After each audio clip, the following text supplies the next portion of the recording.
Hey there, and welcome to DIY Projects with Pete. In today's episode, we're going to refinish some old patio furniture that's been sitting outside year-round through all the rain, the snow, and the wind over the last few years, and we'll give it a fresh coat. We'll spray it on, which is a quick and easy process, and we'll use a solid color stain, which is going to help minimize maintenance, and when we do have to do that maintenance in the future, it's going to make it a little bit easier. If you enjoy the video and find it helpful, please give it a thumbs up and subscribe to the channel, and let's get to it. The cedar-colored double chair has sat outside since I built it 10 years ago, and you can see it's in need of some attention, and the other chairs haven't sat out quite as long, so they look a lot better. We get a lot of snow and wind, so the furniture's taken a beating, and it's time to give these chairs a tune-up and a fresh coat of stain. Today, we'll use a solid color stain, which is somewhat similar to paint, but it's going to protect the furniture for a long time to come and decrease the maintenance for us. The dark gray color will tie in nice with the house and patio, and we think it looks classy. Now, I'd love to hear what your favorite finish for outdoor furniture is, how you apply it, and how maintenance has been, so comment below to share what's worked well for you. I originally used a spar urethane on the double chair as a clear coat, and it looked great for the first couple years, but if you don't reapply a new coat every few years, it will eventually peel and gray like this one did. Here I'm using an orbital sander with an 80 grit pad to show that the peeling finish does come off somewhat easily, but I like to use a pressure washer for this type of job to help remove grime and get into those hard to reach spots a little bit easier. I'm using a 2000 psi electric pressure washer with a spray tip that is strong enough to clean the wood, but not strong enough to cause damage, as long as you hold it far enough away and keep the tip moving back and forth. The pressure washer really does do a good job cleaning the wood and getting rid of the peeling urethane, and I spent about 10 minutes power washing the chair, making sure to hit all the sides as best as possible.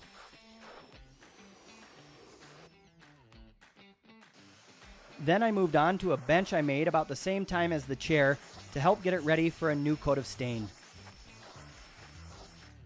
There were a couple other chairs I built within the last 3 to 7 years, and they all had a solid color stain, which has held up to the elements much better.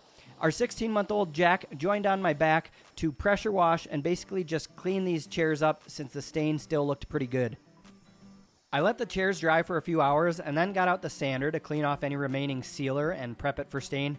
An 80 grit pad was aggressive enough that it made quick work of the sanding process, but it didn't leave swirl marks. I focused on the horizontal surfaces, which had weathered the most, and then removed as much of the sealer from the remaining surfaces as I could. I wasn't able to remove all of it, but it at least scuffed up the finish, which will help the new solid color stain bond to it. I used a sanding block to get the hard to reach spots as best I could before moving on to the other patio furniture. For the furniture that already had either a semi-transparent or a solid color stain, I used a 120 grit pad to lightly scuff the surfaces and prep them for the new coat. I didn't mind the brown and the barn red colors from before, but I decided to do everything the same charcoal gray color to make restaining and touch-ups easier, and so I can batch everything together when it does need to be redone in the future. The dark charcoal was appealing to us, but I could see a bright color to create contrast looking great as well. A couple of the chairs had an arm or parts of the table that had been damaged when the chairs had flipped in big windstorms, so I cut, attached, and sanded a few new boards.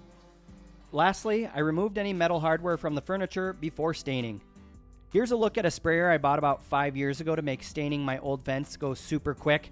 I like this model because you can use a 5-gallon bucket with it, and it's perfect for medium to large size spray jobs. But you can find all sorts of different sprayers. There's lots of different brands at your local hardware store or online to best fit your budget and what you plan to use it for. I started by laying out some old canvas sheets and spraying the first coat of solid color stain on a log storage rack that we use up on the deck. Now, this was already the same gray color, but it needed some touch-ups where the logs had scratched up some of the boards. I'm not an expert at spraying, but spraying patio furniture and fences is pretty easy and forgiving. I'd recommend practicing on a scrap piece of plywood to get the hang of it if you've never sprayed, but otherwise you'll figure it out and get the hang of it as you go. Now, there are lots of different spray tips you can buy that are going to adjust things like the pattern and they'll minimize overspray, but I'm using the stock tip that came with it since it's what I have and it did work really well for this job. Since I'm batching all the furniture together today and staining it the same color, I simply moved on to the next piece. I'd spray a first coat on the underside, let it dry, and then flip the furniture onto the remaining sides so I could get a good spraying angle and coverage on all 4 sides. The water-based stain dries super quick, so while waiting for one bench to dry, I could do a coat on another bench. There are a lot of advantages to spraying, but for me, I was able to knock out all 7 pieces of furniture in an afternoon, so the process is quick, and it also makes it easy to get coverage in hard-to-reach spots, and then the finish is nice and even without brush marks. Now, setup and cleaning is often someone's biggest reason why they don't want to get out the spray gun, but the water-based stains are not bad to clean up, and there is a little learning curve to setting up and cleaning your sprayer, at least the first time you do it. So just watch a few video tutorials on whatever sprayer you get, and it will make the process go much quicker. I like to spray in the morning or evening since the winds often pick up in the afternoon for us, but as long as you have a fairly calm day and you read the manufacturer's instructions on surface preparation, application temperature, and dry times, you'll be good to go.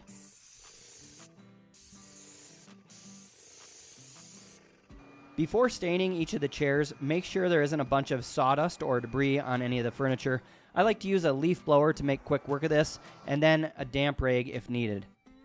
The last 2 items to spray are the original double chair bench I built 10 years ago, and then a newer version which is larger, wider, and it has a center storage compartment.